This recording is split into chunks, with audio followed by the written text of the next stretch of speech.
Prochaine étape, on découpe nos patrons de carton. So, the next step, you have to cut your pieces of cardboard. La próxima parte de aquí vas a cortar las partes del dibujo en cartón.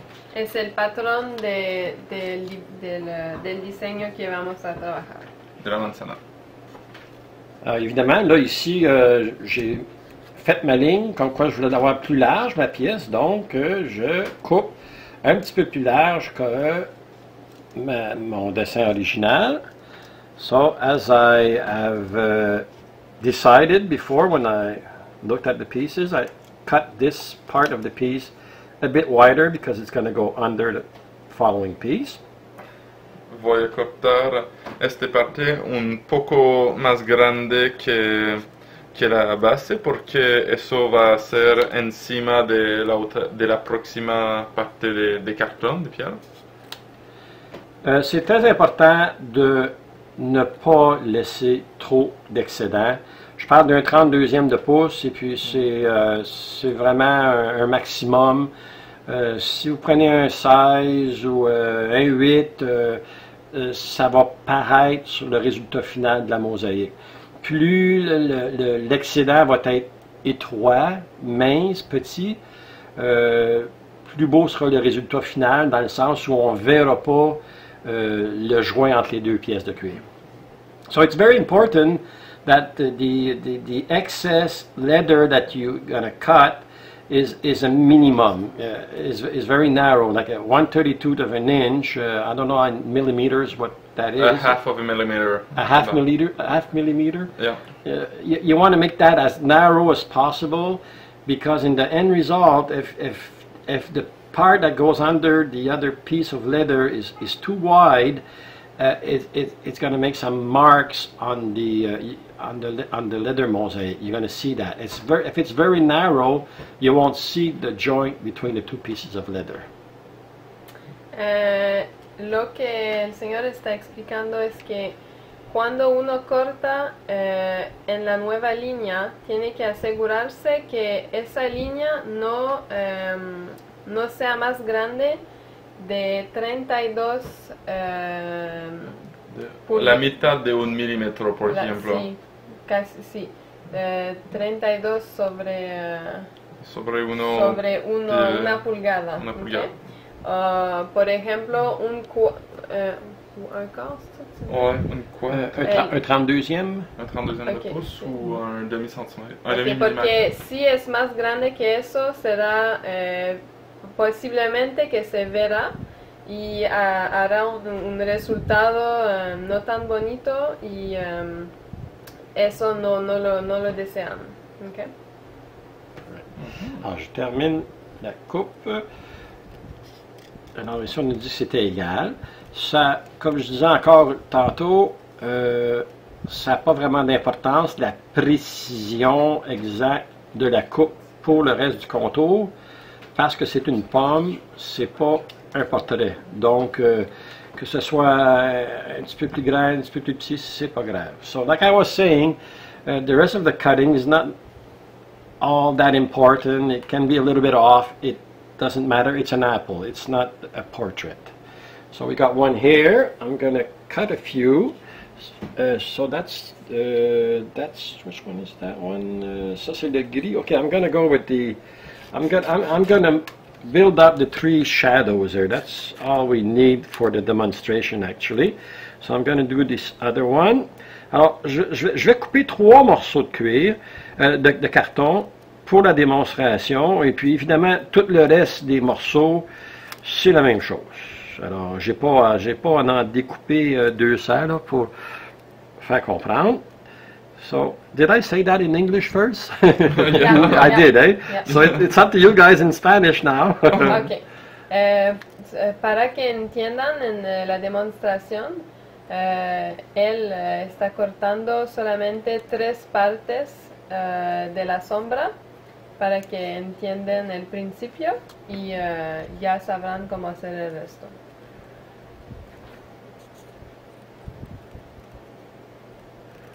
On y va avec le troisième morceau. Voilà.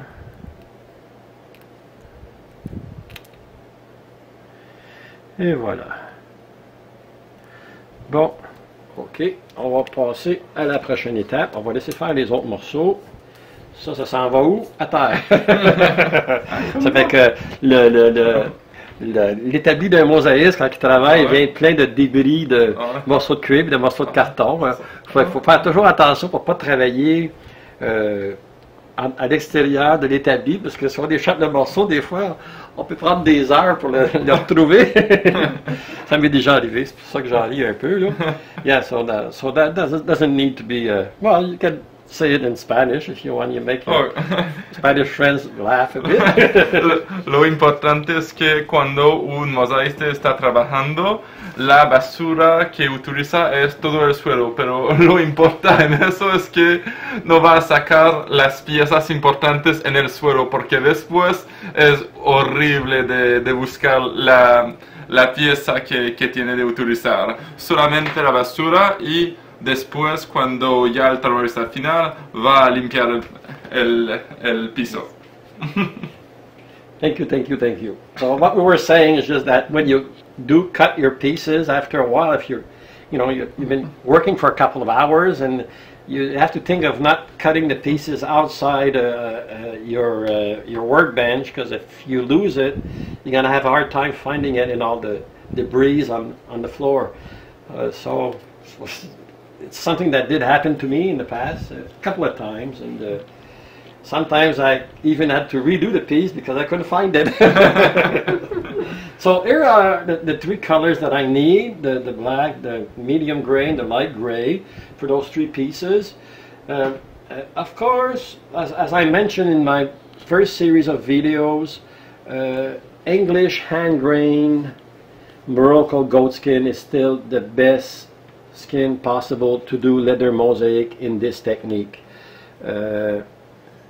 First because it's not as stretchy as other types of leather, and the finish on it is like enamel, so it stays nice, and it's very important when we're going to do the carving in. Did we say carve in?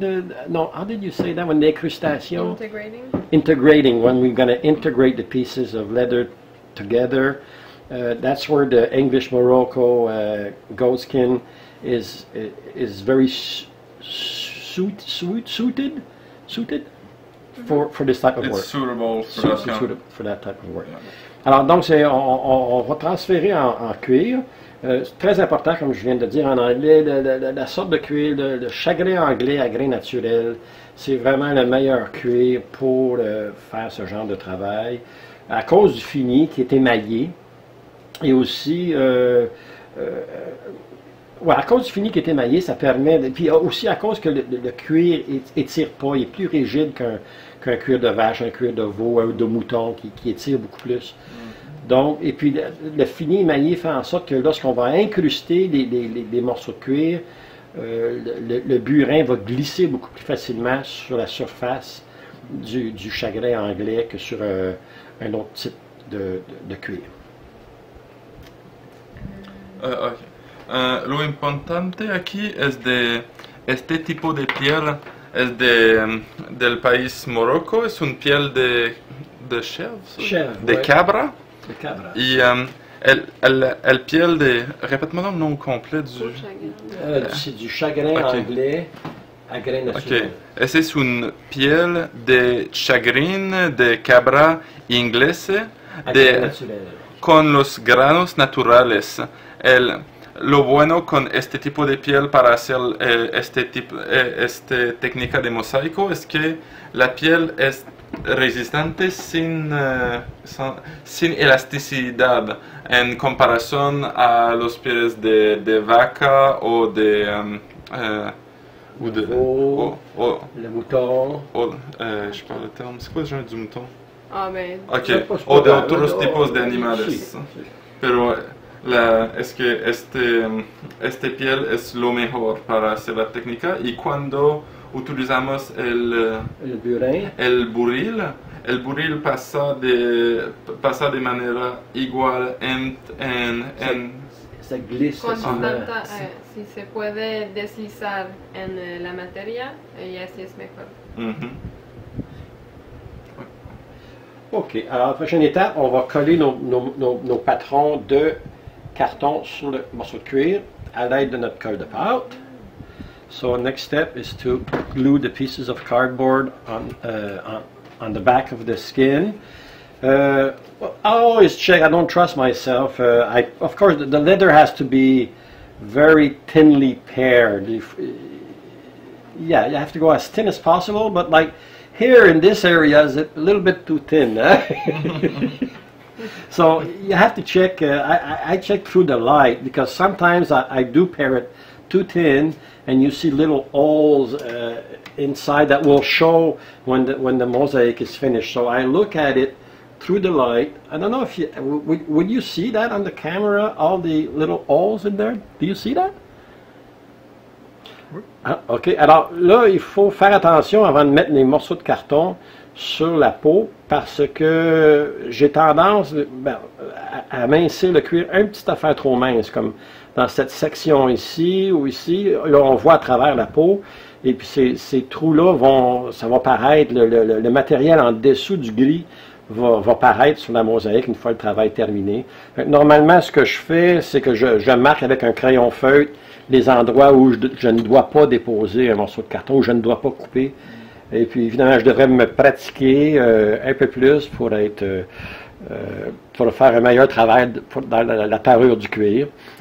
C'est une technique qu'il faut vraiment apprendre à maîtriser pour faire la mosaïque de cuir. So, I always have to check. I have the bad habit I've noticed since I've started leather mosaic again of going a little bit too thin when I'm paring the leather, and it makes so that sometimes you have little holes because of the grain of the goat skin. It makes little holes inside the leather, and that you don't want that on your leather mosaic because, of course, we're going to see the material that's going to be under the gray. Lo que el maestro está explicando, si han visto los hoyos con la luz en el cuero, esas zonas están demasiado, el cuero fue parado demasiado y esos hoyos no son buenos. Hay que evitar de utilizar esa parte del cuero, así que tienen que desarrollar su técnica de parar con más eficacidad para tratar de evitar ese tipo de problema, ¿ya? Pero lo importante es de hacer la inspección del cuero con la luz para escoger en qué lugar podremos utilizar nuestro patrón para pegarlo ahí. ¿Ya? Parece bien. Sí, eso es lo importante. Right. C'est ça, hein? On a une belle partie là ici. OK. So this is my medium gray. So that would be this piece here. Oh. Voyons là. Bon, OK. So simply, that's where the fingernails start to be handy, like to put the glue on to hold a piece of leather. C'est pratique. Long fingernails on these 4 fingers will be practical for a lot of things along the way. Alors, évidemment, comme j'ai déjà mentionné dans la première série de vidéos, les ongles longs à l'index et au pouce sont très utiles pour tenir les pièces de carton, les pièces de cuir lorsqu'on fait les découpes. Alors ça, je sais ici qu'on est bon dans ce secteur-ci, alors je vais la placer ici. Évidemment, j'essaie toujours de sauver le plus de cuir possible. C'est du travail d'amincir le cuir, de parer le cuir. Alors, normalement, j'ai pas mon crayon feutre ici. Alors, je pourrais prendre un crayon ordinaire, mais je vais prendre une pièce et puis je vais marquer sur mon cuir les endroits où ne pas utiliser le cuir. Avant de commencer une mosaïque de cuir. Donc, je vais tout inspecter mes pièces de cuir, une après l'autre, et je vais marquer tous les endroits qui ne sont pas bonnes. Comme ça, de cette façon-là, lorsque je vais vouloir placer un morceau de carton pour découper une pièce de cuir, je vais aller chercher, je vais utiliser le maximum de ma pièce de cuir qui est bonne. Oui, évidemment, parce que je ne veux pas recommencer à mincer des cuirs tout le temps. So, one thing before I start to do a leather mosaic is that I check out all the pieces of leather like I showed before, but I also mark with the felt pen. There, I didn't have a felt pen on hand, but I marked I identify the places where I should not use the leather. So that way, when I have a piece of cardboard to glue to get a piece of leather, I will use I will make as less waste as possible. So let's say all the rest was good there, and if I had done that, I would have put that piece along here instead of losing all this area maybe, or part of that area. So it goes into saving some labor of paring leather. El maestro explicó que una vez que hizo la inspección de todo su cuero, de la piel, el importante es de marcar a ese momento los lugares que no hay que utilizar. Así cuando va a pegar su patrón sobre la piel, sabrá exactamente a dónde puede pegar el patrón y así evitar de perder el material y de ser más eficaz con el plazamiento adentro de su material. On continue. Ah, y otro detalle que olvidé en antes, estaba explicando que tiene sus uñas pueden mostrar, sus uñas del dedo gordo y del índice, que son muy largos y ayudan a trabajar con sus pedazos que son muy pequeños. Y cuando puso el pegamento, utiliza los dedos nomás. Y la pinza también le puede ayudar. Sí, no, okay. Yes, Como así. Ah, sí. Comme ça, sí. Como así, sí. Voilà. Voilà. Alors, ça c'est notre... Ah, ça c'est le morceau noir. Oh, this is the black piece. It doesn't matter. It wouldn't matter if I put it in the wrong place. It was just to give the idea. Now it's just for the demonstration, so we're going to put it anywhere. We're not going to lose any more time with that. Alors là, je vous ai expliqué de surveiller vos pièces de cuir une fois amincies pour mettre les morceaux de carton aux bons endroits. Mais là, je n'ai pas besoin de toutes les vérifier, c'est juste pour l'enseignement. Maintenant, je peux les mettre n'importe où, simplement pour la démonstration. Ahora que han visto cómo funciona el corte y el pegamento, ya se puede colocar los patrones en cualquier lugar para que vean la demostración más rápidamente. Une chose intéressante avec ce tube de colle, c'est qu'une fois qu'on a terminé un premier collage, on peut facilement remettre la colle excédentaire à l'intérieur. Ça rentre facile. Sacré japonais. Ah, c'est rien de sacré, rien de cette paire. Et voilà, j'ai sauvé cette colle-là au lieu de la laisser sécher puis de la perdre. So, as I was just saying, one beauty of this tube of glue is that you can put the excess glue back in very easily, so you don't waste any of it, and I think that's very much fun to work with. Lo bueno con este batón de cola, de pegamento, es que podemos reutilizar el pegamento que es aquí para ponerle de regreso en la botella.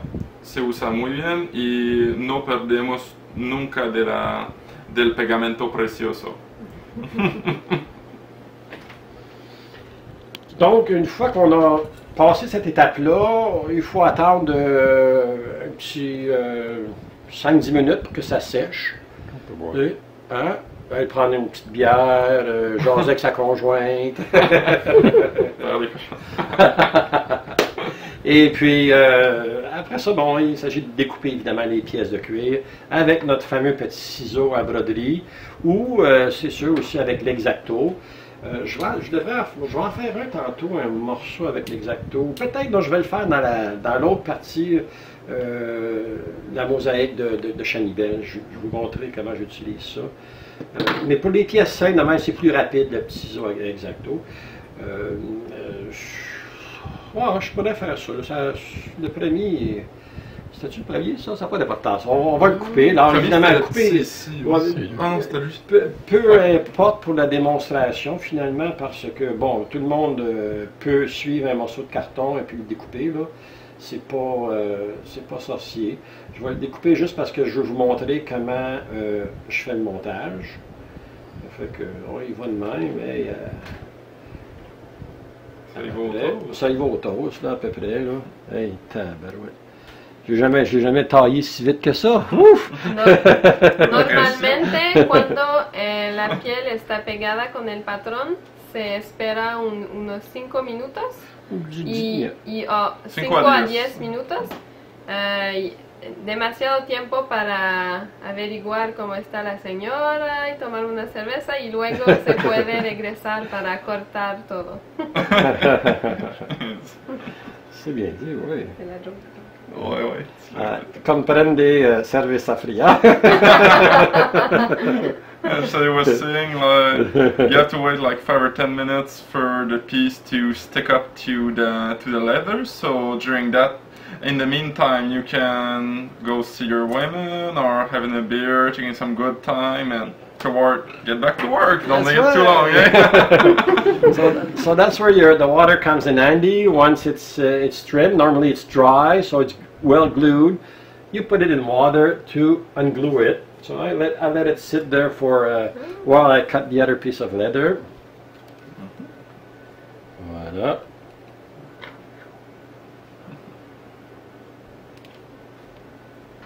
Él colocó la pieza que ya está cortada y la puso aquí. Puso la pieza que terminó de cortar y la puso en el agua durante el tiempo que corta las otras y así podrá sacar el pegamento que pusimos antes porque ya pondremos sacar el pedazo de cartón. Eso.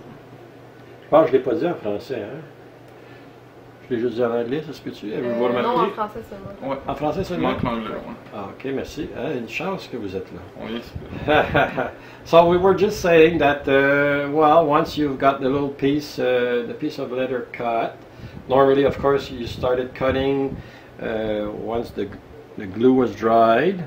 So you want to unglue it, you put it in the water, let it sit there for a minute or so, and it's reversible glue, of course, paste glue, and so it will unglue. I'm working without my magnifying glass. Hey, I'm pretty good, huh? Okie doke. So now we're gonna unglue this guy. We'll take the piece of leather off of it.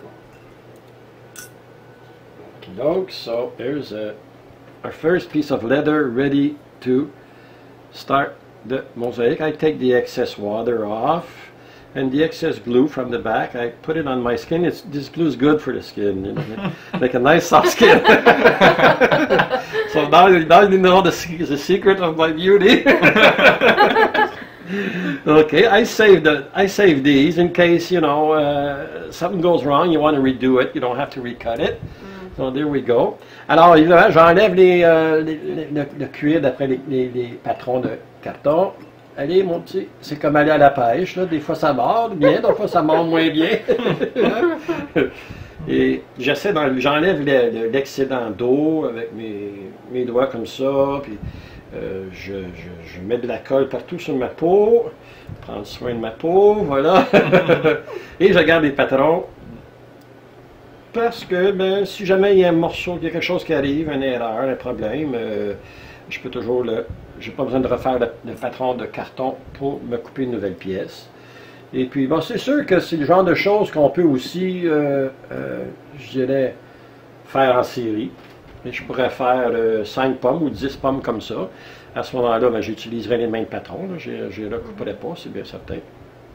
Como el maestro le dice, es que cuando la piel se separa del pegamento y del cartón, le usa su manos y su piel para sacar el pegamento y hace una piel mágica, una piel nueva. Es el secreto de su piel. Gracias, gracias. Y puede también reutilizar las piezas de cartón para hacer otras manzanitas. Merveilleux. Alors ça c'est l'étape suivante. Maintenant, la prochaine étape, c'est de monter ces pièces de carton-là, de cuir ensemble. So, the next step is to put together these 3 pieces of leather. La próxima etapa es de armar los pedazos de piel juntos. Which we will do in a few minutes. Yeah. Thank you.